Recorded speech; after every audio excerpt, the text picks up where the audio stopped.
ലോക്സഭാ തെരഞ്ഞെടുപ്പിന് 13 ദിവസം മാത്രം ബാക്കി നിൽക്കെ കേരളത്തിലെ പ്രചാരണ രംഗം ചൂടുപിടിക്കുന്നു. സ്ഥാനാർത്ഥികളുടെ അന്തിമ ചിത്രം വ്യക്തമായപ്പോൾ 227 പേരാണ് മത്സരരംഗത്തുള്ളത്.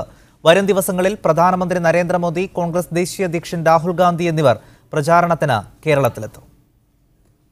പത്രിക പിൻവലിക്കാനുള്ള അവസാന ദിവസം കഴിഞ്ഞതോടെ കേരളത്തിലെ 20 മണ്ഡലങ്ങളിലേക്ക് ജനവിധി തേടുന്നത് 227 പേരാണ്. 20 പേർ മത്സരിക്കുന്ന വയനാട്ടിലാണ് ഏറ്റവും അധികം സ്ഥാനാർത്ഥികളുള്ളത്. ഏറ്റവും കുറവ് ആലത്തൂരിലും 6 പേർ.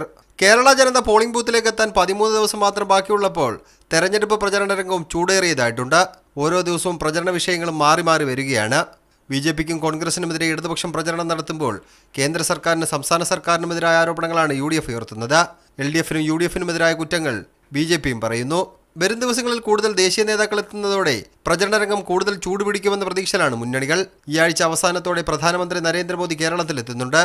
അതിന് പിന്നാലെ തന്നെ രാഹുൽ ഗാന്ധിയും പ്രിയങ്ക ഗാന്ധിയും എത്തും. രാഹുൽ മത്സരിക്കുന്ന വയനാട്ടിൽ ഈ മാസം 18-ാം തീയതി CPM ജനറൽ സെക്രട്ടറി സീതാറാം യെച്ചൂരിയും പ്രചരണത്തിനിറങ്ങും. മീഡിയ 1 തിരുവനന്തപുരം.